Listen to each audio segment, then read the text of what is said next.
Good to see people joining. Could see a lot of familiar names.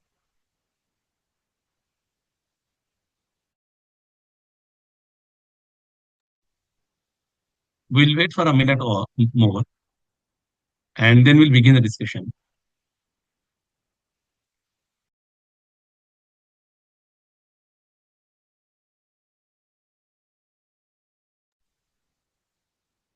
Hey, namaste everyone. We are waiting for one more minute before we start the discussion. We have already the panelists there.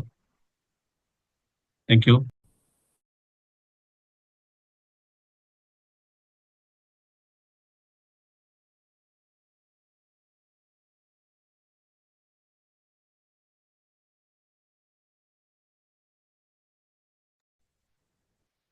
So we'll begin at 303.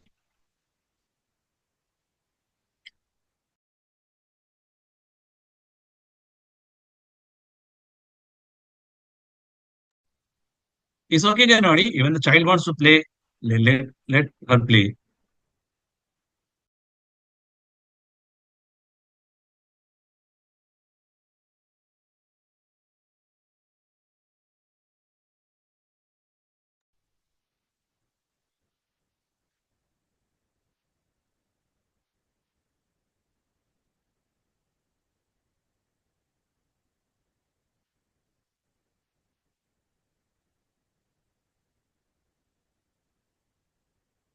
Yeah, I understand we should start now. Yes, we Okay. can. Yeah. Namaskar. So I'm very excited on behalf of Alumni Grow that we are beginning into a deep Sambad. The whole idea of the Sambad is to initiate a platform where we get into dialogues which are developmental. The initiative is by APU alumni. The initial set of discussions will be led by the Bihar Alumni Group, and the direction of the entire Sambad series is for many, many years. And when we say here it's developmental, in developmental discussions, we look at, see, the economics of it, the social factors around it, things, educational things, and many other things which shape the development balance. The discussions we have had certain principle. How do we go about the discussion? One is that definitely it will be a non-partisan discussion. Two, definitely there will be database discussion. And three would be a multiple perspective being explored. And the idea is that this creates a space where we have a relaxed discussion where we look into certain sections of a issue that we want to discuss and go deep into it. And then there will be a question and answer where people in the discussion would form certain understanding, or they would have an informing understanding, and they would they'll get some perspective, and then they'll resolve it through the question and answer. In no way there is any support or any to any ideology, to any party. I'm saying this upfront as the first segment is around Bihar elections. So the first theme that we've taken for our discussion, which will go for a few months now. So we'll have many such discussions. And in this series, the first set will discuss the various aspects around Bihar Assembly elections. And we have a wonderful panelist today. And with this, I would like to welcome Dr. Kartike Batra, whose work I have been following. He is currently an assistant professor with Ajim Premji University, Bangalore, and a long time fellow of Sea Voter, giving us analysis years after year. He has a master's from Tufts and PhD from Maryland, and many other things that he has done. To discuss with him, we have Bhavya Gautam. Welcome, Bhavya. So, Bhavya has actively participated into 2012 Patna University election. She has a bachelor's from Magad Mahila College, and those who are from Bihar would know how important that college is, combined with Patna Women's College for winning the Patna University student elections.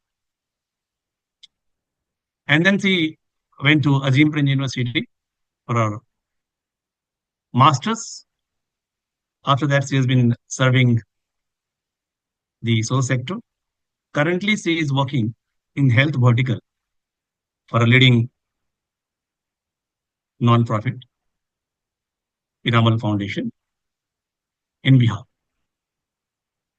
Bhavya, I welcome you. And to Dr. Karthik, please. So, thank you so much, Mukesh ji, for warm and thoughtful introduction. So yeah, now I will take a moment to set a context for our very first discussion in Bihar Alumni Series, which focuses on understanding this year's Bihar Vidhan Sabha election. So, as we know that we are currently witnessing an important phase in Bihar political landscape as assembly election approaches. There are many new development things coming this time. So as we see that from emerging new parties like Jan Suraj are entering in the scene, into the scene, and traditional alliances are shifting their strategies and introducing many welfare schemes like free electricity, low cost cooking gases, and other welfare schemes aimed at winning public support, you know. So there is also growing public debate on whether the focus is shifting from identity politics to a development, right? So in this background, we would now like to invite Professor Karthike Batra to help us understand the evolving political scenario of Bihar through a data-driven analysis, and we will also like to understand the key trend, the voter behavior, and what the data tells us about what might lies ahead. So over to you, Dr. Batra, Professor Batra. Thank you. Pankaj's suggestion, I think I welcome that, we can probably mix it in Hindi and English. And I hope यहाँ पे जितने भी लोग हैं वो हिंदी सब समझते हों. Great. I'll start by being humble about this because it seems that everybody here has stronger roots in Bihar than probably I do. So whatever I will tell you today, a lot of it you may already know.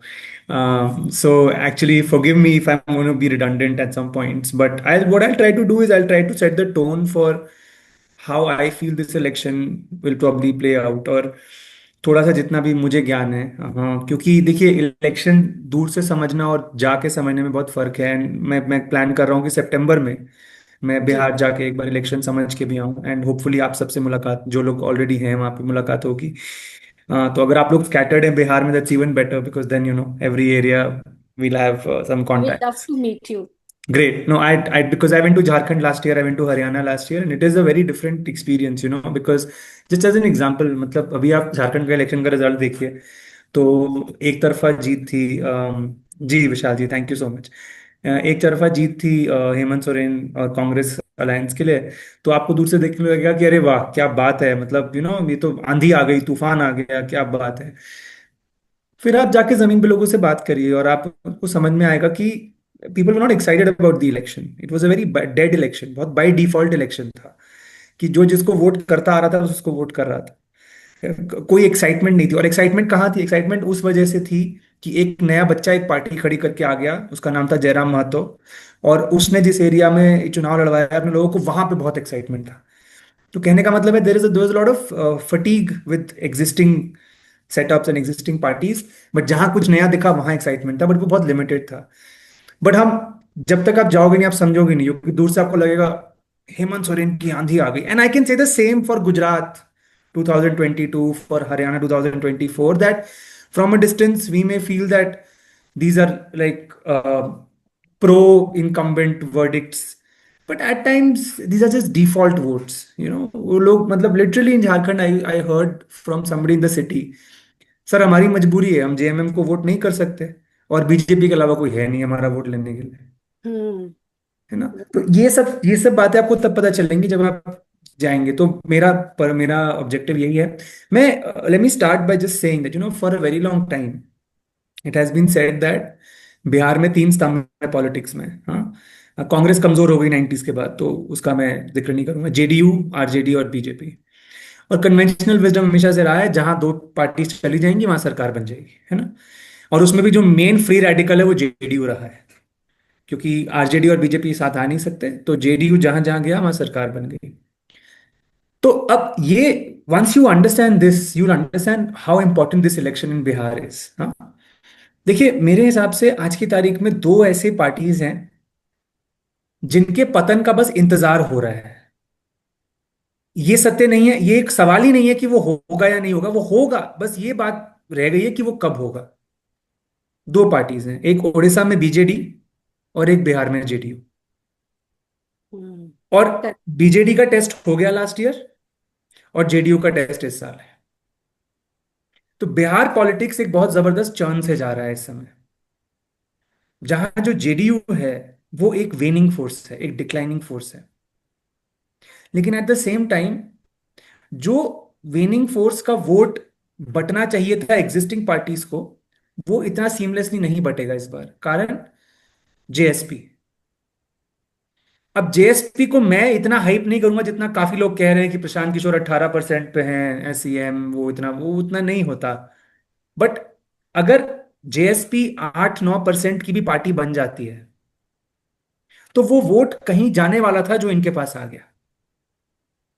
तो JDU का loss जो BJP का या कांग्रेस का, JDU का loss खैर BJP का gain तो नहीं बन सकता बिकॉज उस सीट पे बीजेपी नहीं होगी। जो जेडीयू का लॉस आरजेडी कांग्रेस का गेन बन सकता था, हो सकता है वो जनस्वराज को चला जाए। ऑल्टरनेटिवली हाँ, ये हो सकता है कि बीजेपी का वो वोटर जो जेडीयू के प्रत्याशी को वोट नहीं देना चाहता, हो सकता है वो जनस्वराज पार्टी को चला जाए। फिर तीसरी जो लेयर है इस कॉम्प्लिकेशन में, वो आ गई है अब वोटर लिस्ट। तो तीन ब्रॉड चीजें हैं। जेडीयू का पतन, एक तीसरे मोर्चे का एंटर होना। वो कितना पावरफुल है हम उसकी बात ही नहीं कर रहे, हम बस ये कह रहे हैं उसने बस क्रिएट किया है, उसने मुद्दे उठाए हैं, वो कुछ वोट शेयर लेकर आएगा और उसके पास पैसा है। That party is well funded. We can discuss वो पैसा कहां से आ रहा है, मुझे भी इतना नहीं पता, मुझे बस ये पता है दैट जेंटलमैन हैज मनी, जो उन्होंने अपना जो भी है, जो भी उनके रिसोर्सेज हैं वो हम नहीं जानते, बट वो है। अब और तीसरा जो डेवलपमेंट है, ये जो वोटर रोल का रिवीजन।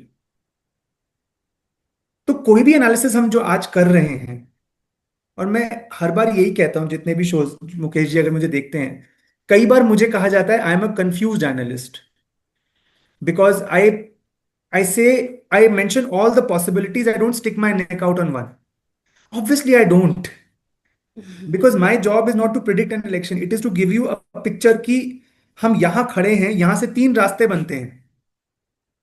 अब जिसकी गाड़ी तेज भाग जाएगी वो इलेक्शन को उस रास्ते में ले जाएगा, और वो गेम तो आखिरी 2-3 दिन में बनता है सर. हरियाणा में हमने देखा, हरियाणा का चुनाव कांग्रेस बीजेपी का कोई मतलब नहीं था जीतने का. आखिरी कुछ दिनों की गेम थी जहां कांग्रेस ने अपने पैर पे कुल्हाड़ी नहीं, कुल्हाड़ी पे पैर दे मारा. मल्टीपल फ्रंट्स पे कांग्रेस हार गई. करेक्ट. जब पिछले साल जब ये अगर आप पिछले साल फरवरी मार्च की बात करें, लग रहा था कि अरे बीजेपी तो 300 आराम से, कोई तो 400, 400 में तो मैं कभी नहीं, but I was one of those who used to think 300 हो जाएगा इनका, लगभग उतना हो जाएगा. अब उसके बाद जब इंडिया अलायंस को जो पूरा संविधान का मुद्दा मिला, वो कब जाके मिला? वो तब मिला जब बीजेपी के ही प्रवक्ताओं ने बोलना शुरू कर दिया 400 पार होगा संविधान बदल देंगे. तो इंडिया अलायंस ने उसको अच्छे से बुनाया टू देयर क्रेडिट, जो कि उनसे उम्मीद नहीं की जा रही थी कि ये लोग साथ में कर पाएंगे कुछ. तो वो पूरा जो दलित वोट था, जो ईबीसी वोट था, उसने ये पलटी मार दी और इलेक्शन पलट गया. तो ऐसे में अब आप मुझे बताइए, जब इलेक्शन इतना डायनामिक है तो कुछ भी प्रिडिक्ट करना कहाँ की समझदारी है, जब तक कोई ठोस डेटा ना हो. मैंने एक शो अभी रिसेंटली किया है कि ओपिनियन पोल डेटा होने के बावजूद भी आप गलत हो सकते हैं, और उसके कई टेक्निकल कारण हैं. वो ओपिनियन पोल चाहे पूरी शिद्दत पूरी एक्यूरेसी से किया गया हो, उसके बाद भी वो गलत निकल सकता है. उसके कई कारण हैं और बहुत वाजिब कारण है. मेरा ये कहने का मतलब है कि आज चुनाव से 3 महीना पहले अगर कोई मुझसे पूछेगा कौन जीत रहा है, तो मैं बोलूंगा कि जिनको पता है या तो वो भगवान है, या उन या उनसे मुझे सीखना है, या सही में उन्हें कुछ नहीं आता. यही तीन पॉसिबिलिटीज हैं. यूजुअली वो तीसरी वाली ज्यादा होती है. ठीक है. तो अब अब आगे इस चर्चा को अगर हम बढ़ाएं तो भव्य, अगर आपको कुछ सवाल स्ट्रक्चर करने हैं तो ऐसे कर सकते हैं, या अदरवाइज एक फ्रेमवर्क हम आगे और प्रेजेंट कर सकते हैं समझने का इलेक्शन. हाँ, एक फ्रेमवर्क हम लोग जाएंगे उस पे, लेकिन एक मेरे मन में अभी एक सवाल आया है आपके डिस्कशंस को आगे बढ़ाते हुए, कि आप कास्ट सेंसस जो भी हुई है, और जो अभी नई वोटर ये रिवीजन हुई है, तो उसको आप कैसे देखते हैं? मतलब वो कुछ अफेक्ट करेगा इस मैंने बोला ना, इलेक्शन में? मेरा तीसरा पॉइंट वही था कि वो एक तीसरा एक्स फैक्टर है इस चुनाव में, जो इलेक्टोरल रोल रिवीजन हो रहा है. अच्छा। कि जब अगर 60 लाख लोग ही गायब हो जाएंगे रोल में से, और हो सकता है वो वाजिब कारणों की वजह से हो रहे हो, मैं नहीं जानता. लेकिन एग्जैक्टली, अब 65.2% जो लोगों को अभी वो हटा दिए हैं, और इसमें भी मुझे लग रहा है कि बहुत सारी इश्यूज है इसके अंदर भी. अभी मेरी बिल्कुल. मेरी मदर का देहांत 2017 में हो चुका है, हाँ. लेकिन अभी रिसेंटली मुझे पता चला है कि उनका जो डॉक्यूमेंट वाला है वो फिर से रिवाइज्ड उन लोगों ने खुद से कर लिया है. करेक्ट. वो आए भी नहीं है पूछने के लिए. तो इन सब चीज को देखना मुझे लगता है बहुत जरूरी है. और ये कैसे इफेक्ट करेगा अभी करंट बिहार इलेक्शंस में, ये चीज इम्पोर्टेंट है. नहीं, मैं वही कह रहा हूँ, ये एक एक्स फैक्टर है भव्य, जिसका क्वांटिफिकेशन हमको, बस जैसे पंकज जी ने कहा 65 लाख लोग अभी चले गए वोटर रोल से मान लीजिए, हाँ. और कोई नए ऐड भी हुए होंगे. अभी तो बहुत सारी चीजें सामने आएंगी. ठीक है. हम्म. जैसे आपने एक एग्जाम्पल दिया, अब आपकी मदर के नाम पे कौन वोट देकर आएगा हमें तो नहीं पता. ठीक है ना. तो हम्म. एटलीस्ट ऑपोजिशन ने इसको टाइमली उठा दिया है मुद्दे को, क्योंकि देखिए सबसे एक बात मैं कहूंगा, पॉलिटिकल पार्टीज वही कर रही हैं जो पॉलिटिकल पार्टीज करती आई हैं. लेकिन सबसे बड़ा कल्प्रिट पिछले कुछ समय में अगर कोई है हमारे इंस्टीट्यूशंस को, वो है हमारा मेन स्ट्रीम मीडिया, और यस. उनके जो ओनर्स बैठे हैं, जो इंश्योरेंस का काम भी कर रहे हैं, ओटीटी का काम भी कर रहे हैं, तो चैनल भी खरीद लिया साथ में, चलिए कोई बात नहीं. वो पोर्ट भी चला रहे हैं, वो एयरपोर्ट भी चला रहे हैं, तो एक चैनल भी खरीद लिया साथ में. है ना. तो ये जो क्रॉस लिंकेजेस बने हैं ना, हम्म। कि कोई बात ही नहीं करना चाहता जमीन पे जाके इन मुद्दों पर। एक अजीत अंजुम जाते हैं तो उन पर एफआईआर हो जाती है, वो यूट्यूब पर अपना जर्नलिज्म कर रहे हैं। ये कितना बड़ा मुद्दा है, मतलब सोचिए। एंड थैंकफुली अब जाके तेजस्वी यादव और राहुल गांधी ने उसको उठाया कि हम इलेक्शन बॉयकॉट कर देंगे। अब वो देखते हैं वो कैसे आगे प्रोसीड होता है। 28 जुलाई को सुप्रीम कोर्ट में हेयरिंग है अगली, if I am not wrong. Yes. तो let us see what the next piece of advice is. Yeah. But ये अब खुली खुली, मतलब जिसे कहते हैं ना, जिसे कहेंगे खुला मैल प्रैक्टिस है मेरे हिसाब से। कि आपका क्यों? एक रोल बन गया था जनवरी में, हम्म। आप उस पर इलेक्शन कराइए। ये रिवीजन करने का आपके पास समय 1 साल का था पिछले लोकसभा के बाद, तब आपने क्यों नहीं किया? क्यों नहीं करवाया? Exactly right. और बिहार जैसा राज्य, देखिए इसमें स्टेट कैपेसिटी की भी एक बात होती है। मुझे कोई बोलता ना गोवा में करना है मुझे 2 महीने में, बोलता कर दो, गोवा में कोई प्रॉब्लम नहीं है। हम्म। छोटा राज्य है और समृद्ध राज्य है, ठीक ठाक पॉपुलेशन उसकी डेंसिटी फंक्शनिंग यहाँ है। पे बहुत ज्यादा है। मैं कहता हूँ हरियाणा में भी हो जाता। हाँ, छोटा हम्म। राज्य है, ठीक ठाक उसकी ब्यूरोक्रेसी।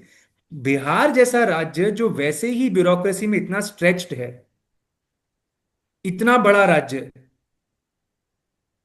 तो ऐसे में आप कैसे एक्सपेक्ट कर सकते हैं कि 1 डेढ़ महीने में सारा काम हो जाएगा, कागज वागज सब बन जाएंगे? क्वेश्चंस अगर कोई बीच में है तो प्लीज पूछ लें, मुझे कोई प्रॉब्लम नहीं है। या तो ये तो है। अब आगे अगर हम बात करें, I can actually stop for a question. Vishwajit I think had a question. हाँ, yeah. What explains 12 seats in Lok Sabha 2024? Yes, that's a very good question. Let me flip that question around. हाँ, what explains कि India alliance की 1 seat से 8 seat हो गई बिहार में? आप आपका सवाल बिल्कुल सही है कि जेडीयू का strike rate was the best of all the parties. But अब आप ये देखिए वो कौन सी सीटों पे लड़ रहे थे। ये देखिए कि वहां पे वोट ट्रांसफर बीजेपी का उनको हुआ या नहीं, क्योंकि ये इलेक्शन मोदी इलेक्शन था। तो मोदी के नाम पे वोट पड़ रहा था, चाहे जेडीयू को जा रहा था वो। अगर जेडीयू आरजेडी के साथ लड़ती तब क्या होता? आपको लगता है ये इनका स्ट्राइक रेट यही रहता? तो एक्चुअली जेडीयू को बीजेपी का बहुत स्ट्रांग सपोर्ट, वोटर का बहुत स्ट्रांग सपोर्ट मिला। ये एक पॉइंट है। दूसरा पॉइंट जो मेरा काउंटर क्वेश्चन आपसे था कि हम उत्तर प्रदेश में इंडिया अलायंस के अचीवमेंट को बड़ा मानते हैं क्योंकि वो हाईएस्ट नंबर ऑफ सीट्स ले आया एज एन अलायंस। बिहार में हम छोटा आंक रहे हैं क्योंकि बिहार में स्टार्टिंग पॉइंट बहुत पीछे था इंडिया अलायंस का। लेकिन उसके बाद अगर आप देखें तो 8 सीटें लाना 1 सीट से, मेरे हिसाब से ये कोई छोटी अचीवमेंट नहीं थी। जो स्कोर लाइन 39-1 था वो 32-8 हो गया। 7 सीटें गेन करी इन्होंने। और कांग्रेस ने सीटें जीती, सासाराम जैसी सीट जीत गए वो, शेड्यूल कास्ट सीट। मतलब यूजुअली बोलते हैं कांग्रेस जीती, अरे तो सीमांचल में जीती होगी, मुस्लिम वोट मिल गया होगा, नहीं, सासाराम सीट जीती वो।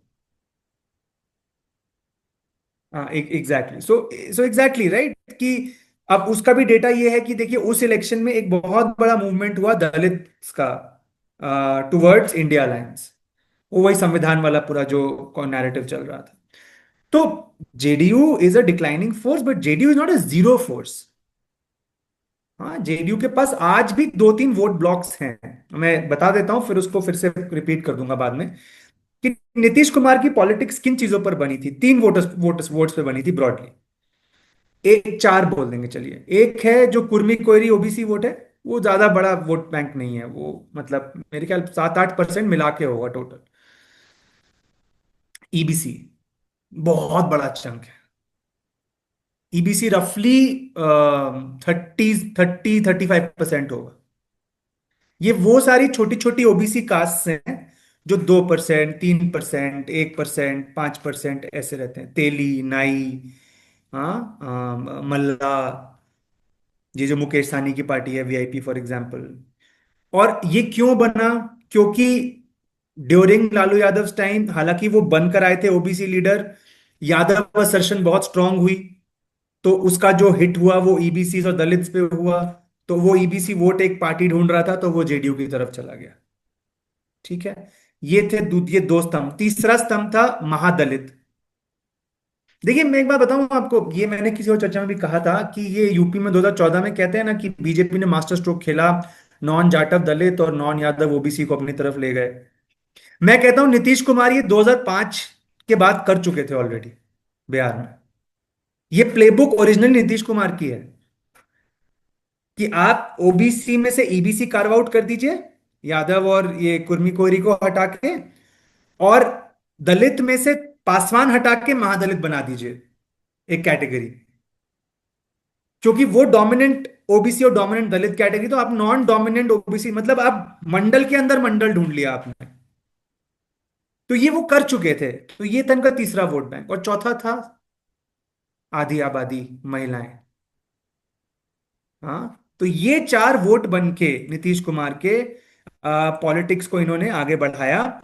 और आज भी जो नीतीश कुमार के पास वोट आएंगे वो यही चार कैटेगरीज से आएंगे, कोई नया वोट नहीं जुड़ रहा। हाँ, इनमें से कमी आ रही है उनके वोट बैंक में।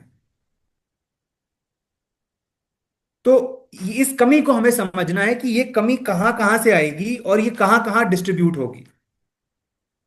तो अगर अब मैं बढ़ सकता हूं भव्या कास्ट ब्रेकअप पे, unless you have any questions, because I think Yes, साढ़े yes, तीन तो ऑलरेडी हो गए yes. हैं। We should do that.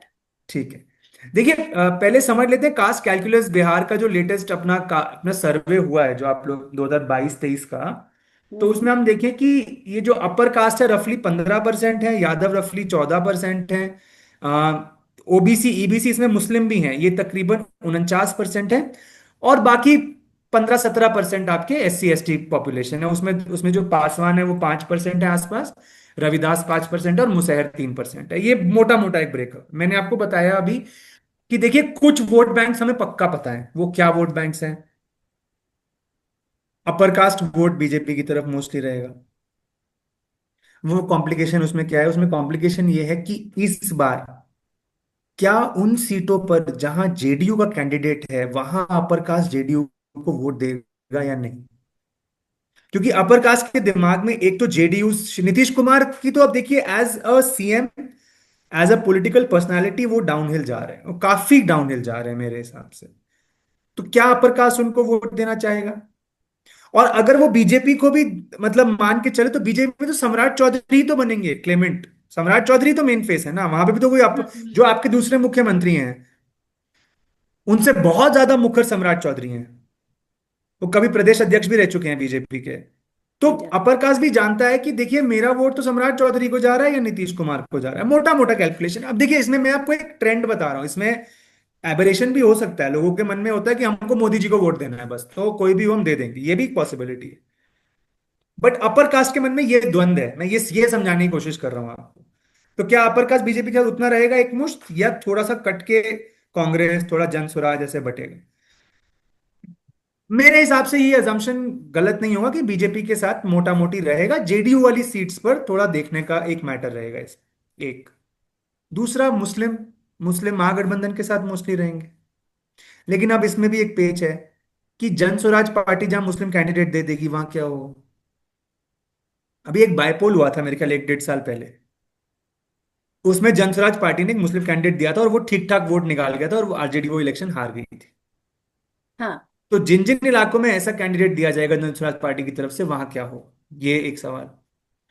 तीसरा, अब हम बात करते हैं, अच्छा हाँ, और सीमांचल में पिछली बार ओबीसी साहब ने काम खराब किया था, हम्म. तो उन सीट्स पे कुछ गड़बड़ी हो सकती है, यानी दो। अब हम आते हैं, हाँ, बेलागंज में, थैंक यू।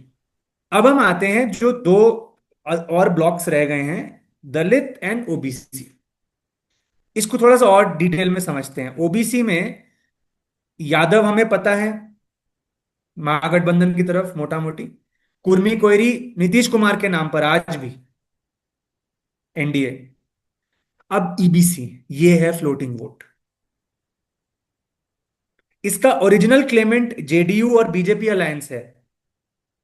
लेकिन यहां अगर तेजस्वी यादव कन्विंस कर पाते हैं ईबीसी को कि देखिए पुरानी बातें पुरानी हो गई, इस बार ये अब ऐसा नहीं होगा, तो कुछ हो सकता है। अगर हम पिछले का डेटा देखें एक्चुअली, तो पिछले का डेटा में ये बताता है कि 2020 में तेजस्वी यादव ने चुनाव बहुत अच्छा लड़ा था, आखिर में आते आते इन्होंने अनएम्प्लॉयमेंट वगैरह पे बहुत अच्छा मुद्दा बना दिया था। ठीक है। तो ऐसा लोगों को लग रहा था कि यूथ में, खासकर 18 से 29 साल की जो उम्र के यूथ हैं, ऐसा लग रहा था कि उस यूथ में इन्होंने बहुत डेंट बनाया है। लेकिन अगर आप एग्रीगेट नंबर देखें तो लगभग सेम है महागठबंधन और एनडीए। उसका कारण, एक लेवल और नीचे जाइए, कारण ये था पुरुषों में तो लीड बना ली उन्होंने, लेकिन महिलाओं में नहीं बना पाए। मैं क्यों महिलाओं का जिक्र कर रहा हूं? क्योंकि महिला और ईबीसी और दलित, ये तीनों उस जो यादव राज का, जिसे बोला जाता है यादव राज की मेमोरी, आपको उन्हें कन्विंस करना पड़ेगा कि ये एक एक नया पैराडाइम है, हम ऐसी गवर्नेंस आपको नहीं देंगे जैसे हमने पहले दी थी। तो ईबीसी में एक बहुत बड़ा चंक वो है, लेकिन ओरिजिनल क्लेमेंट अभी भी ईबीसी का नीतीश कुमार एंड जेडीयू। अच्छा, एक बात मैं और बता देता हूं, पिछली बार चिराग पासवान एक अलग फोर्स बन के लड़े थे और उन्होंने कई सीट्स पे डेंट किया था। एक धारणा है कि ज्यादा उन्होंने जेडीयू को डेंट किया था, और मैं ये मानने को भी तैयार हूं, क्योंकि अदरवाइज अगर वो लड़ते, उनका जो वोट है वो एनडीए को ट्रांसफरेबल तो है, लेकिन वो शायद महागठबंधन को ट्रांसफरेबल नहीं है। तो उन्होंने जो वोट खींचा होगा वो ज्यादातर एनडीए का ही खींचा होगा। एक क्वांटिफिकेशन भी मेरे पास है, 25 सीटें ऐसी हैं जहां वो थर्ड आए, मार्जिन से ज्यादा उनके सीट थे, वहां दूसरे नंबर पे जेडीयू आई। ये रफ एस्टिमेट्स होते हैं, इसमें मैं कुछ ज्यादा नहीं बोलूंगा, बट हाँ उन्होंने खासा डैमेज पहुंचाया। तो खैर, अब हमने बात कर ली अपर कास्ट, मुस्लिम, ओबीसी, अब रह गए दलित। अब इसमें आप देखिए, मान के चलिए पासवान दलित चिराग पासवान के साथ है, पशुपति पारस चाहे आ भी जाए महागठबंधन में, he is not a big factor. Musahar बोध गया के रीजन में मांझी के साथ है, जितन राम मांझी की पार्टी हम। लेकिन इसके बाद जितने भी दलित हैं, रविदास फॉर एग्जांपल, रविदास कांग्रेस के साथ रहे हैं ट्रेडिशनली, और जो इसके बाद अन्य छोटे छोटे ग्रुप्स हैं, ये एक बहुत बड़ा फ्लोटिंग वोट है इस बार। मैंने इस पर एक पूरा शो किया है रेड माइक पर, पता नहीं आप में से किसी ने देखा हो या नहीं, कि दलित होंगे डिसाइसिव। कि ये जो बाकी 10-12% दलित रह गए ना, पासवान को छोड़ के और कुछ हद तक मुसहर को छोड़ के, ये बहुत बड़ा रोल प्ले करेंगे इस बार। क्योंकि वो जो महादलित का कैंप था जो नीतीश कुमार जी ने बनाया था, उसमें चयन होगा अब। और उसमें अगर चयन होगा तो वो वोट कहां जाएगा? उसका बड़ा क्लेमेंट आज कांग्रेस बन चुकी है एक्चुअली। कांग्रेस ने जिस तरीके से कास्ट पॉलिटिक्स बढ़ाई है पिछले 1 सवा साल में, यूपी का जो लोकसभा का रिजल्ट था उसमें आप क्रेडिट जितना अखिलेश यादव को देते हैं, ये कोई ना भूले। अखिलेश यादव ने दाल चढ़ाकर उबाली, तड़का कांग्रेस ने लगाया। Without the Congress that wouldn't have been possible. क्योंकि वही प्रॉब्लम यूपी में भी थी कि यादव को दलित कैसे वोट दे दे, कैसे कॉन्फिडेंस दिखाए उन पर। तो कांग्रेस आई, कांग्रेस ने कहा देखो, हम हैं, हम संविधान की बात कर रहे हैं। दलित ने बोला मैं एसपी को तो वोट नहीं करूंगा, मैं कांग्रेस को वोट कर दूंगा, कोई बात नहीं। वही चीज आप बिहार में देख सकते हैं अगर। और देखिए, अच्छा इसके एविडेंस है ना, इस समय कांग्रेस का पार्टी प्रेसिडेंट एक दलित है, जन स्वराज पार्टी के पार्टी प्रेसिडेंट एक दलित है। तो पीपल आर रियलाइजिंग दिस, जिस तरीके से चिराग पासवान को प्रोजेक्ट कर रही है बीजेपी आगे लाके। आप देखिए, मतलब देर आर साइंस देयर कि Dalit vote is up for grabs. और आखिरी वोट जो एक, वही आधी आबादी वाला, महिला, इस बार महिला वोट कहां जाएगा? देखिए, पिछली बार का एक एग्जिट पोल पूरा गलत हो गया था, क्योंकि उन्होंने महिलाओं को अंडर एस्टिमेट किया था। उन्होंने महागठबंधन को दे दी थी विक्ट्री, और अंत में महिला वोट की वजह से वो विक्ट्री चली गई नीतीश कुमार जी। तो क्या इस बार महिला वोट, जैसे दलित वोट कांग्रेस के नाम पर आया लोकसभा में, क्या महिला वोट आएगा? बहुत बड़ा सवाल है। क्या प्रियंका गांधी जैसे लोग इसको ला पाएंगे, या इसको जेडीयू और बीजेपी ही होल्ड करेंगे? तो क्योंकि इतना फ्लक्स है इलेक्शन में इस बार, it is not a set template. आप एक नया टेम्पलेट दिखेंगे इस बार। अच्छा हाँ, दलित में एक फैक्टर मैं भूल गया, ये एक अंडररेटेड फैक्टर है महागठबंधन की ओर से, और लेफ्ट लेफ्ट पार्टीज का स्ट्राइक रेट विधानसभा और लोकसभा में शानदार रहा है।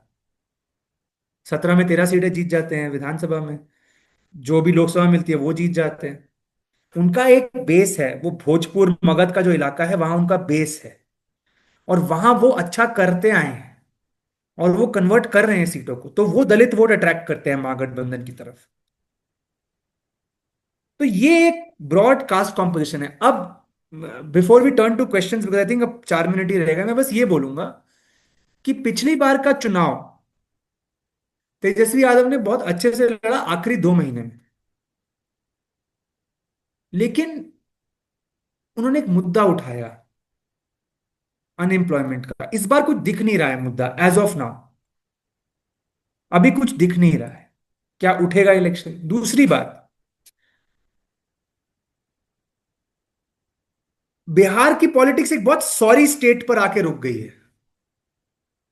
जो 2005 से 15 के बीच एक्साइटमेंट थी कि कुछ नया हो रहा है बिहार में, सड़कें बन रही हैं, लॉ एंड ऑर्डर फिक्स हो रहा है। देखिए, आप वहां रहते हैं, हमने तो सुना है और हमने डेटा देखा है, तो हमको लगता है बढ़ोतरी, इसमें इंप्रूवमेंट हुई, और कई लोग भी ये कहते हैं।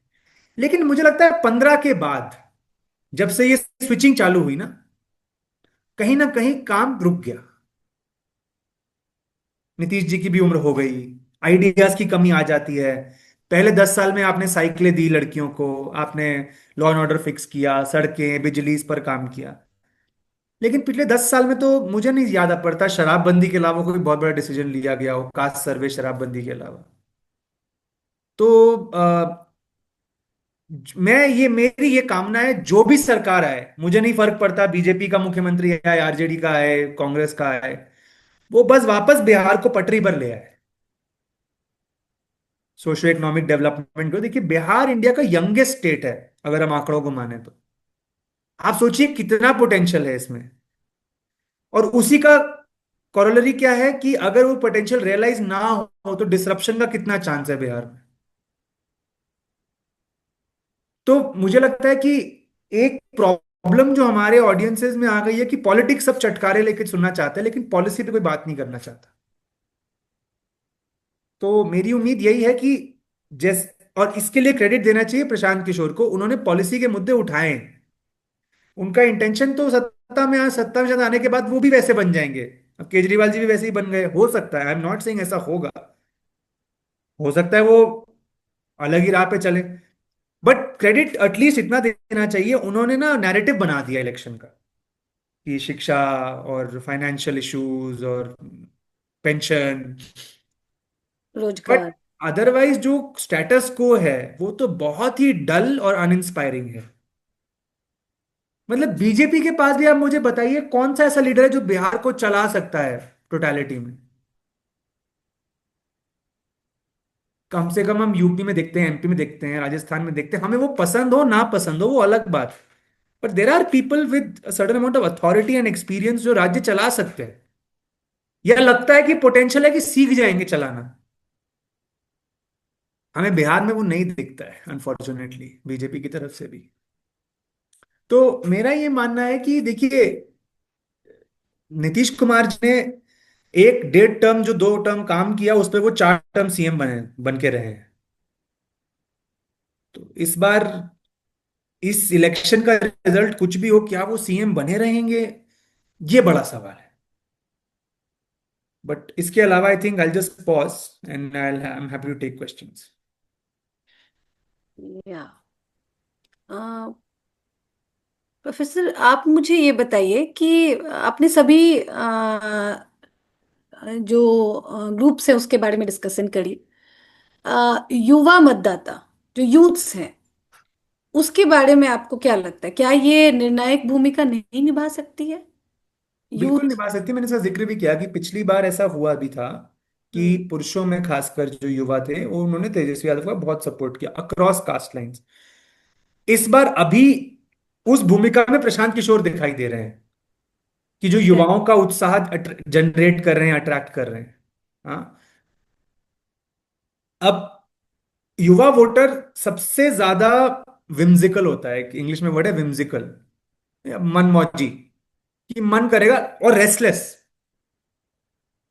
तो उस रेस्टलेसनेस को जो सेटिस्फाई कर पाएगा युवा वोटर वहां जाएगा। और युवा वोटर के मुद्दे हैं बेरोजगारी, शिक्षा, स्वास्थ्य। कुछ अब देखिए क्या है ये भव्या, इसमें हम लोगों की ना मल्टीपल आइडेंटिटीज होती हैं, और हम वोट अंत में जाके जो करते हैं वो बेसिस होता है उस आइडेंटिटी का जो डोमिनेट करती है हमारे दिमाग को। मैं इसका मतलब आपको मतलब काफी लोगों को मतलब समझ में आ गया होगा। जैसे भव्य, आप एक महिला हैं, लेकिन आपका एक धर्म भी है, आपकी एक जाति भी है, आपका एक एज का ग्रुप भी है। इवेंचुअली आप कैसे जाके वोट करेंगे? एक महिला के तौर पे, एक अपने धर्म के मेंबर के तौर पे, अपनी जाति के मेंबर के तौर पे, या अपने जेंडर के तौर पे? ये डिपेंड करेगा आपके सोशो इकोनॉमिक फैक्टर्स पे और पार्टी की मैसेजिंग पे। जो मिडिल क्लास महिलाएं हैं दिल्ली जैसे शहरों में, वो हिंदू बन के वोट करती हैं।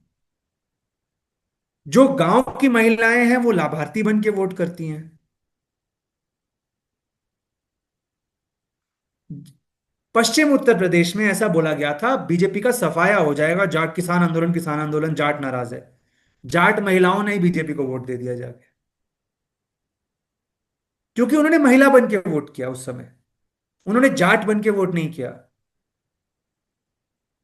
तो युवा एक आइडेंटिटी है, लेकिन क्या पूरा युवा युवा की तरह सोचता है, या कुछ युवा हिंदू की तरह सोचता है, कुछ युवा यादव की तरह सोचता है, कुछ युवा मुस्लिम की तरह सोचता है?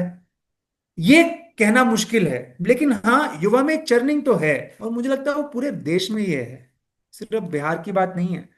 आप कहीं भी जाएं, क्वालिटी जॉब्स की बहुत बड़ी प्रॉब्लम है, और बिहार तो मुझे लगता है एक बहुत बड़ा टेस्ट केस है। Thank you. एक और लास्ट क्वेश्चन मेरी तरफ से, फिर मैं ऑडियंस की जो क्वेश्चंस है वो मैं लूंगी। जैसा कि देखा गया है कि जो वुमेन का जो रिजर्वेशन है, 50% रिजर्वेशन है पंचायत इलेक्शन में। लेकिन कोई भी पॉलिटिकल पार्टी इन सारे इलेक्शंस में इन मुद्दों को, महिलाओं के इन मुद्दों को नहीं उठाती है। और दूसरी बात ये देखा गया है कि पहले से जो महिलाएं हैं वो नीतीश कुमार के साथ थी, लेकिन अब क्या लग रहा है कि जो महिलाएं हैं वो स्कैटर्ड हो जाएंगी, वही वही या वही फिर। बहुत बड़ा सवाल है, यही बहुत बड़ा सवाल है। Sorry, hmm. प्लीज कंप्लीट कीजिए, आप कुछ। हाँ, जस्ट यही क्वेश्चन था कि वो स्कैटर्ड हो जाएंगी, या फिर जो अभी नई पार्टीज आ रही हैं जो कि ग्राउंड में जाके, पंचायत में जाके, गांव में जाके वहां पे रह रही हैं, उनसे बात कर रही हैं। तो ये इसको इसको हटाया नहीं जा सकता है कि जो नए पार्टीज हैं वो बहुत ग्राउंड में काम कर रही हैं, जा रही हैं, बातें कर रही हैं। तो क्या उससे भी इलेक्शंस में या महिला वोटर में कुछ फर्क पड़ेगा? वो ये मेरा क्वेश्चन बिल्कुल है। पड़ेगा। मैं वही कह रहा हूँ कि देखिए, अभी हमें उनका स्टेटस को पता है कि वो नीतीश कुमार के साथ मेजोरिटी महिलाएं हैं। मेजोरिटी बोल रहा हूँ, ऐसा नहीं होता कि 100% कुछ हो जाता है। लेकिन आगे इस इलेक्शन में क्या होगा, ये अभी कह पाना बहुत मुश्किल है।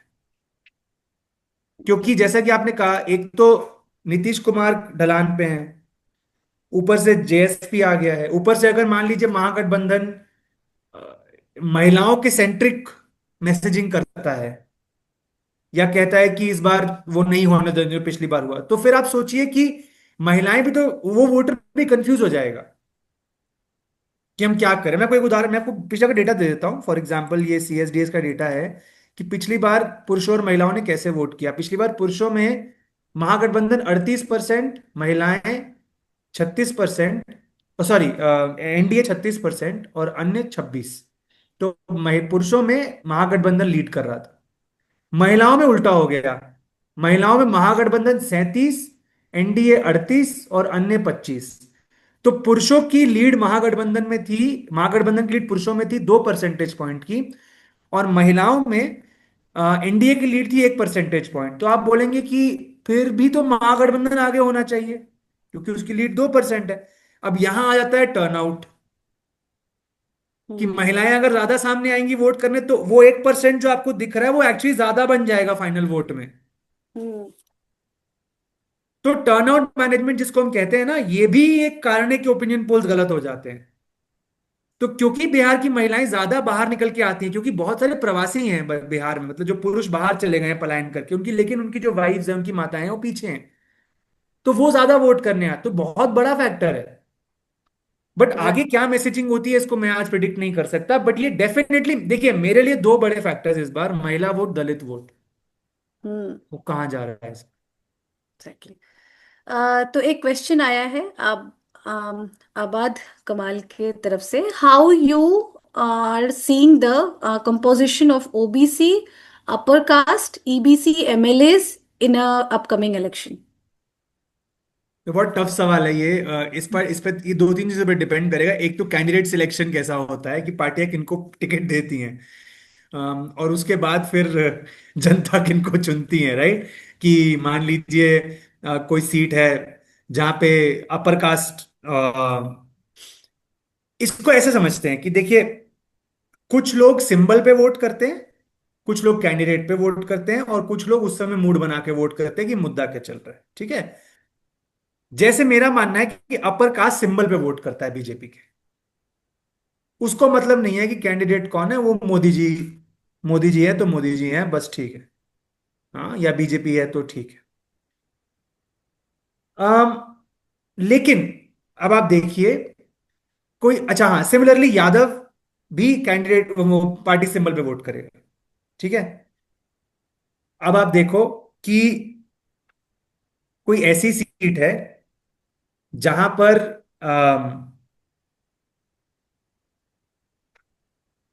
आरजेडी ने एक अपर कास्ट कैंडिडेट दे दिया, और बीजेपी ने भी एक अपर कास्ट कैंडिडेट दे दिया, ठीक है। तो आरजेडी उम्मीद करेगी कि यादव वोटर तो बाय डिफॉल्ट आ ही जाएगा मेरे पास। अपर कास्ट का जो अपर कास्ट कैंडिडेट मैं क्यों दे रहा हूं, क्योंकि मैं चाहता हूं कि बीजेपी के अपर कास्ट कैंडिडेट वोट में टूट पड़े, वो मेरे पास आए कैंडिडेट के आधार पर। सिमिलरली कई जगह ऐसी होंगी जहां बीजेपी यादव कैंडिडेट दे देंगी। वो क्यों देंगी, उसको बीजेपी को यह पता है अपर कास्ट वोट मेरा आ जाएगा सिंबल पे, पर कैंडिडेट के नाम पर मेरे को यादव वोट में टूट डालनी है आरजेडी के। तो आरजेडी भी यादव देगा, बीजेपी भी यादव देगा, बट बीजेपी बोलेगा मेरा स्ट्रेंथ है मेरा अपर कास्ट वोट, वो तो आ ही रहा है। अब मैं ये चेक करता हूं कि ये यादव वोट जो मैं कितना तोड़ सकता हूं। तो ये बहुत सारे फैक्टर्स होते हैं, और ये कॉम्पोजिशन का जो सवाल है ये डिपेंड करेगा कि कॉन्टेस्ट कैसे होते होते हैं, कैंडिडेट्स कैसे दिए जाते हैं। ओके, सो बट एक हाँ, और। ये एक बात मैं कह सकता हूँ, गोइंग बाय लोकसभा 2024, कि इस बार तेजस्वी और ये महागठबंधन बहुत टिकटें ईबीसी को देंगे। ईबीसी को? ईबीसी को देखिए आप, लोकसभा में, और ये आप बोल दीजिए नॉन यादव ओबीसी को, लोकसभा में आप देखिए, number of Kushwaha candidates fielded by the RJD double digit में था, if I am not wrong. Mukesh Sahani से अलायंस करना, ये भी ईबीसी की तरफ आउटरीच था। तो या एक और सवाल आया है रौनक से, कि in a caste like Bihar, caste and patriarchy both have a very strong hold. In such a situation, do you think that women voter are a thing considered at a household level? Do you think a Yadav woman or a Dalit woman will have an individual opinion, or will they just follow their heads of the house? this is a very good question. This is one of the reasons why I will never support online voting in India. क्योंकि एक डर हमेशा रहेगा कि मेरा कोई vote घर में देख ना ले। अभी क्या है, इसका जवाब है, मुझे लगता है कि महिलाएं बिहार में अपना वोट करती हैं, ये मेरा हम्म। जवाब है। हम्म। देर आर सम कम्युनिटीज जहां वो फॉलो करती हैं, बट वो ब्रेक हो रहा है धीरे धीरे। मुझे लगता है बिहार में तो नीतीश कुमार के समय से हम देख रहे हैं, कोई नई बात तो है नहीं, पेट्रियार्की है, एक्सेट्रा एवरीथिंग है, बट पोलिंग बूथ की जो प्रिवेसी है ना, वो सबसे बड़ा अधिकार है इस पूरे सेटअप। कि हम अंदर जब जा रहे हैं, किसी के पास इंफॉर्मेशन नहीं हम किसको वोट दे के आ रहे हैं। तो व्हाट मेक्स यू थिंक कि वो जाके वोट किसी को करें अपनी मर्जी से, बाहर जाए कुछ भी बोल दें, उसमें क्या है भाई। एक एक फ्यूडल सोसाइटी में तो और भी रीजन है ना, कि महिला जब वोट करने जाएगी तब तो वो अधिकार अपना पूरा करेंगी ही ना यूज, कि यहां तो मैं अधिकार मिल रहा है, चलो यहां तो यूज करो। बाहर जाके जो बोलना है वो बोल देंगे। बट यही अगर आप ऑनलाइन वोटिंग कर देंगे तो सबके, फिर पता है आपको घरों में क्या होगा, फिर सब एक जगह बटन दबाएंगे, जो भी फैमिली का जो डोमिनेंट पर्सन होगा। Good question. एक ये भी मतलब इसी क्वेश्चन के थॉट्स हैं कि महिलाएं इतनी वोट तो करती हैं, बट टिकट्स नहीं मिलते हैं। बिल्कुल। तो अगर 90% जो मान लीजिए इस बार आरजेडी ने ये अनाउंस कर दिया कि हम सर्टेन परसेंटेज महिलाओं को देंगे। देखिए यूपी में कांग्रेस ने कोशिश करी थी, वो फ्लॉप हो गई क्योंकि कांग्रेस का संगठन नहीं था वहां पे। तो वो 2-2.5% की पार्टी बन के रह गई पिछले लोक विधानसभा में। लेकिन आरजेडी के पास संगठन भी है। मान लीजिए आरजेडी अनाउंस कर देती है कि हम 30% टिकटें महिलाओं के लिए रिजर्व रखेंगे, हम्म। बहुत अच्छा मैसेज जाएगा। तो आपकी बात से मैं 100% सहमत हूँ। Yes, correct. एक और क्वेश्चन आया है आदर्श से। I would like you to talk about the alignment of bureaucracy and in power politics that has worked on a woman voter share for the Vidhan या Sabha तो election. आई थिंक ये बहुत important बात है आदर्श जी जो कह रहे हैं। देखिए इसमें क्या है, नीतीश कुमार जी ने किस तरीके से महिला वोटर्स को अपनी तरफ मतलब टिल्ट किया, इसमें एक कारण शायद आदर्श जी इसी का जिक्र कर रहे हैं कि Sir, जो can I just say the context about it? What I wanted to say. Yeah, I hope I'm audible. Yes, yes, you So are. मैं किस बारे में बात करना चाहता था कि अभी जैसे भव्या ने भी कहा कि, और सर भी बार बार एम्फोसाइज कर रहे हैं कि क्या वुमेन शेयर इस बार स्कैटर्ड तो नहीं हो जाएगा, वो कहाँ पे वोट शेयर जाएगा। जैसे हरियाणा में लास्ट में जाकर के बीजेपी को या उस गवर्नमेंट को गया, क्या बिहार में भी ऐसा सिनेरियो बन रहा है कि नहीं। तो something that I was a part of and now not, तो वो काम किया गया। अभी 18 अप्रैल से लेकर के 16 जून तक एक महा महिला संवाद क्रिएट किया गया। महिला संवाद हर एक विलेज में जाकर के किया गया, ठीक है। और वो जिम्मेदारी दी गई थी एसआरएलएम को। अब महिला वोटर शेयर को अगर बिहार में समझना है तो उसके प्रोपोर्शन को भी समझना पड़ेगा। मोस्ट ऑफ द प्रोपोर्शन आता है रूरल बैकग्राउंड से, और रूरल में सबसे बड़ी ऑर्गेनाइजेशन जो वुमेन के मोबिलाइजेशन में काम करती है वो एक ब्यूरोक्रेटिक ऑर्गेनाइजेशन है जो है एसआरएलएम, ठीक है। बिहार का एसआरएलएम सबसे बड़ा है, 10 लाख से ज्यादा एसएचजीज है, वुमेन एसएचजीज है, और उनको सपोर्ट करने के लिए 1.4 लाख वुमेन कैडर्स है, मोस्टली वुमेन कैडर है उसके अंदर, ठीक है। अब वो मोबिलाइजेशन इतने सालों से हो रहा है, और कहीं ना कहीं वही एक बड़ा ऑर्गेनाइजेशन रहा है नीतीश कुमार की गवर्नमेंट को सपोर्ट करने में, डायरेक्टली और इनडायरेक्टली। कहो हाँ कहो या ना कहो, बट इनडायरेक्टली वो हमेशा सपोर्ट में बिल्कुल रहा बिल्कुल है, 100%। ठीक है। तो अभी क्या हुआ 14 अप्रैल से 16 जून तक, और इसमें नेशनल गवर्नमेंट भी किस तरीके से इनका साथ दे रही थी वो भी मैं बता सकता हूं, क्योंकि I was a part of it, ठीक है। वो एसआरएलएम का मैं पार्ट था, जो कि अभी नहीं हूं। तो उसमें 70,000 विलेज में जाकर के वो संवाद रथ घुमा है। एक संवाद रथ जो एक बड़ी सी स्क्रीन होती थी, और वो ट्रक जाकर के उसमें 3 डॉक्यूमेंट्री चलाई गई, जिसमें पर वीओ विलेज लेवल ऑर्गेनाइजेशन पे 300 वुमेन ऑन एन एवरेज 250 से 300 वुमेन को, जो एसआरएलएम का पार्ट थी और जो एसआरएलएम का पार्ट नहीं थी, वैसी वुमेन को वहां पे मोबिलाइज करके वो डॉक्यूमेंट्रीज दिखाई गई, जिसमें सैकड़ों बार नीतीश कुमार की तस्वीर आई। और उसमें यही कहा गया कि इतने सालों में नीतीश गवर्नमेंट ने किस तरीके से काम किया, क्या क्या पॉलिसीज वुमेन फ्रेंडली लाई, पैम्पलेट बांटे गए, बहुत सारी योजनाओं के बारे में उसमें बताया गया कि ये नीतीश कुमार की ऐसी विजनरी स्कीम्स थी, वो आपके लिए फायदा किया।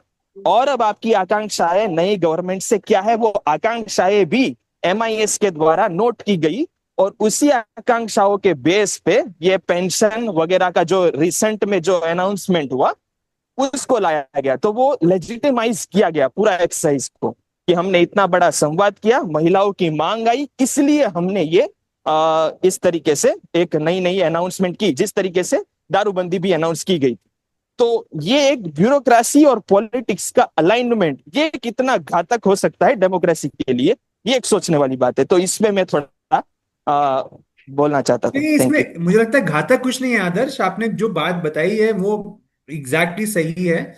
मैं इनफैक्ट मैं जो अब आपने सवाल पूछा मैं पढ़ लिया था आपको कि आप यही कहना चाह रहे थे, बट ये बात बिल्कुल सही है कि जो महिलाओं का कैडर बनाया है जमीनी स्तर पर नीतीश कुमार जी ने, वो उनको इलेक्टोरल रिवॉर्ड्स दे रहा है। मुझे इसमें कुछ घातक नहीं लगता, अनलेस ये कोड ऑफ कॉन्डक्ट को ब्रेक कर रहा है या कोई ऐसी पॉलिसी को ब्रेक कर रहा है जो वो अपना प्रचार कर रहे हैं, उनके पास उन्होंने अपना एडवर्टाइजिंग बजट बनाया है, उसमें वो कर रहे हैं प्रचार, ठीक है।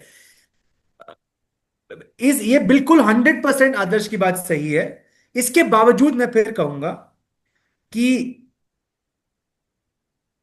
क्या इतनी उदासीनता है कि ये इस प्रचार के बावजूद वोट शिफ्ट होगा? ये बड़ा सवाल है। Yes. क्या ऑपोजिशन कोई बेहतर नैरेटिव दे सकता है? ये सवाल है। तो सरकार तो ये कर ही रही है। देखिए, ये तो हम अब जानते हैं कि ये एक प्लेबुक बन चुकी है कि चुनाव, इलेक्शन, काउंटिंग, वोटिंग के 2 दिन पहले आप पीएम किसान की किश्त डाल देते हैं। झारखंड में जेएमएम ने भी यही किया, मैया सम्मान योजना के नाम पे वोटिंग से 2 दिन पहले पैसा भेज दिया। ये एक कॉमन प्लेबुक बन चुकी है अब। तो ये सब चीजें चल रही हैं और मुझे लगता है पार्टीज भी जानती हैं इन चीजों को। Hmm. बट जैसा कि अभी कहा, 2-2.5 महीने हैं चुनाव में, क्या करवट लेता है? आदर्श, आपसे जरूर I want to contact you. हाँ, बाद में हम लोग सेपरेटली बात करेंगे। मुझे ईमेल भेजिएगा अगर हो सके तो प्लीज। Thank you. एक और लास्ट क्वेश्चन है sir, could you share your perspective on the role of election commission of India in upcoming Bihar selection, particularly regarding the SIR of electoral rolls? Some concerns have been raised about whether this process might inadvertently affect voter participation ji, from marginalized community. या मैं इस पे आता हूँ। ये पायल जी का सवाल है। पायल जी कह रही है कि ये जो बजट महिला संवाद का है वो पार्टी फंड से नहीं, वो आरडीडी डिपार्टमेंट से आया है। मैं फिर वही कहूंगा, सरकार के बजट में एक प्रचार प्रसार का एक बजट होता है। तो जितने भी आप अगर आप दिल्ली मेट्रो में जाएं, उत्तराखंड की ऐड लगी होती है, वो यूपी की ऐड लगी होती है, वो सब पार्टी फंड से नहीं आ रहा, वो सरकार के बजट से आ रहा है। तो कहने का ये मतलब है कि ये लेजिटिमेट है। ये लोग सवाल पूछ सकते हैं कि भाई इतना गरीब राज्य है और आपको प्रचार प्रसार करना है, काम करना इतना रहता है, अभी वो अलग बात है। पॉलिटिकल But एजेंडा है महिलाएं पायल जी, पूछ नहीं लेकिन सकती है। How can you divorce policy from politics? मतलब इन द सेंस कि कोई भी सरकार अपना काम करेगी, प्रचार करेगी ना, उसमें मुझे नहीं लगता कि उसमें कोई एज सच कोई लीगल प्रॉब्लम है। प्रॉब्लम इस बात की है, मैं फिर रिपीट करूंगा, कि इतना काम बाकी है बिहार में लेकिन खर्चा हो रहा है प्रचार प्रसार में। ये एक मॉरल क्वेश्चन है। ये क्वेश्चन आप पूछ सकते हैं एज अ वोटर कि भाई तुम कहाँ हमारा पैसा यूज कर रहे हो।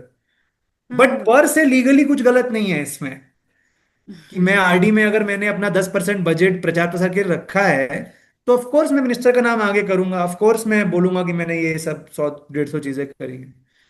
इलेक्शन कमीशन का रोल। हाँ जी।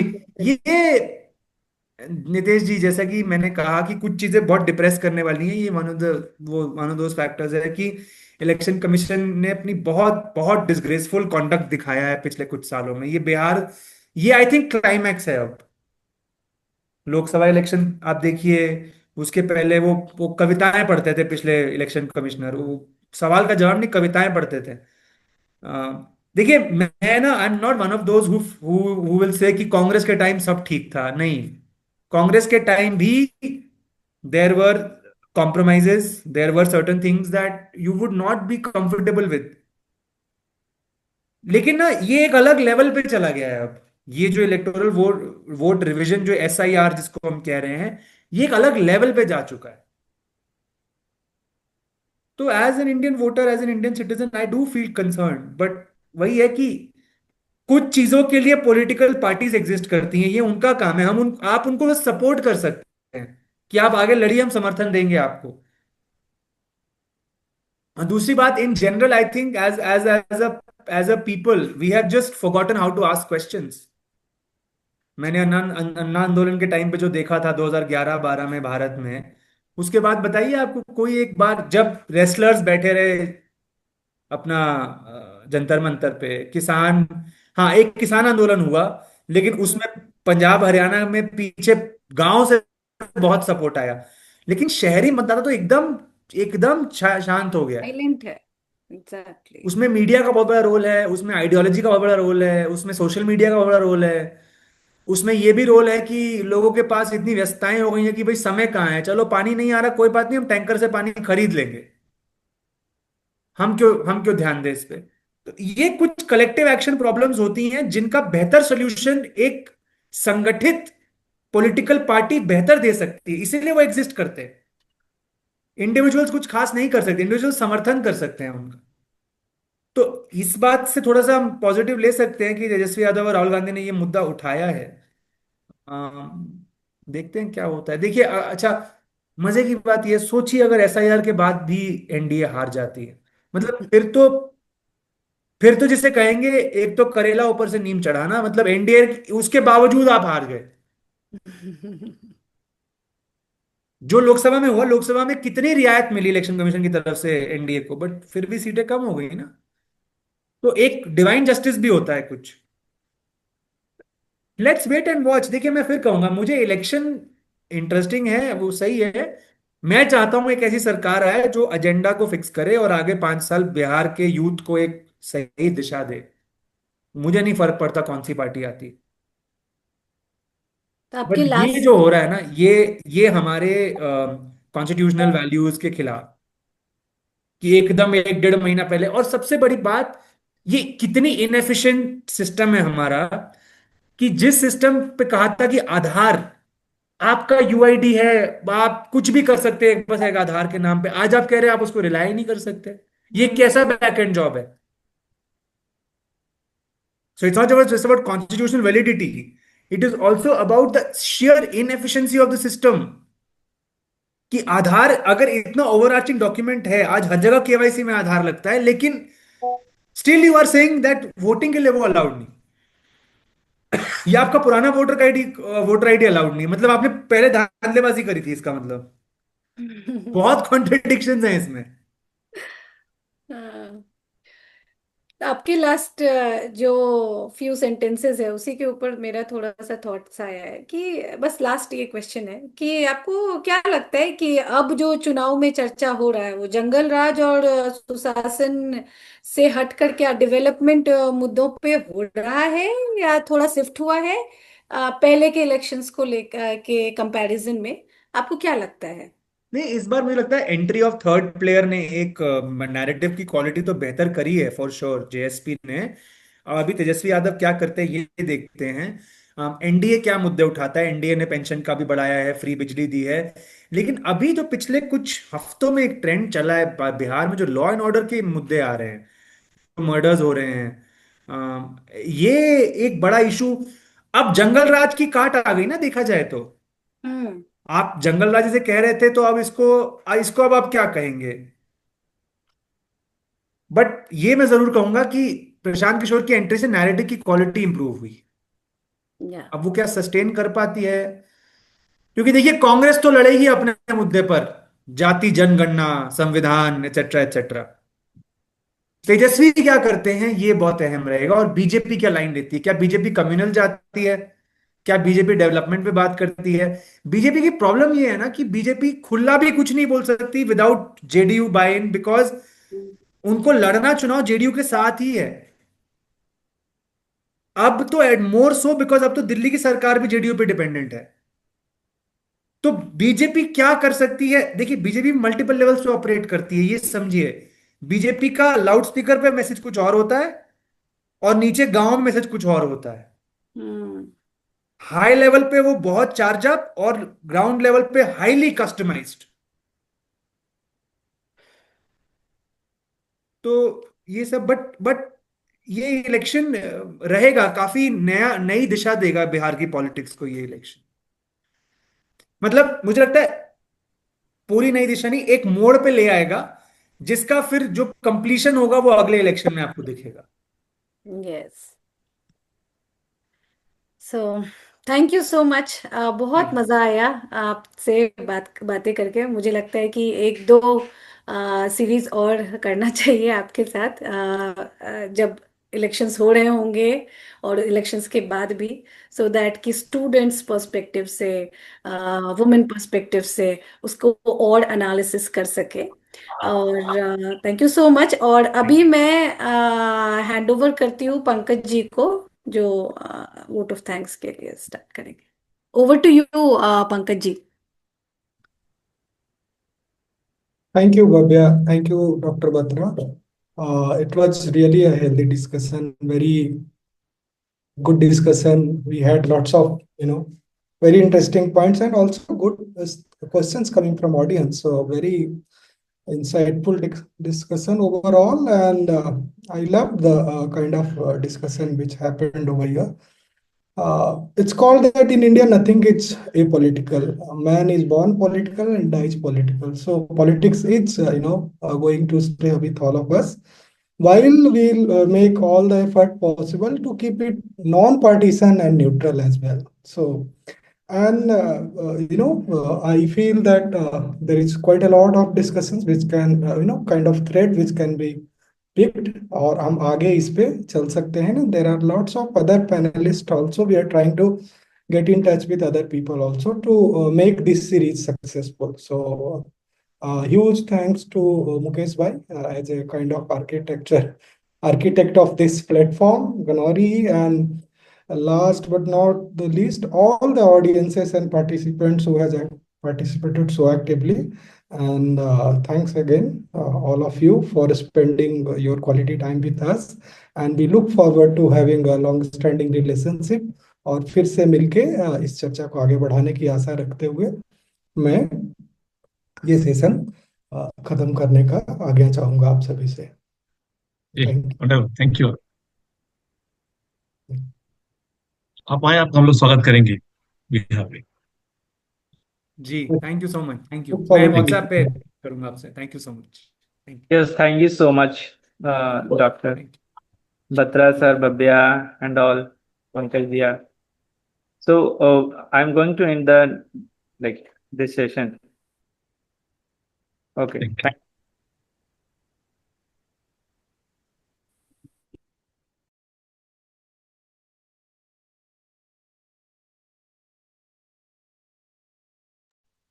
Thank you, Sunil ji, for joining.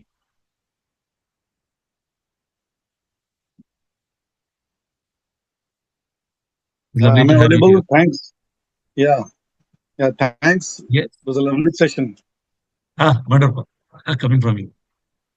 Thank you, everyone. Saranjit, Pawan, Roma, Nisal. Thank you. See you around. Bye. Okay. Thanks.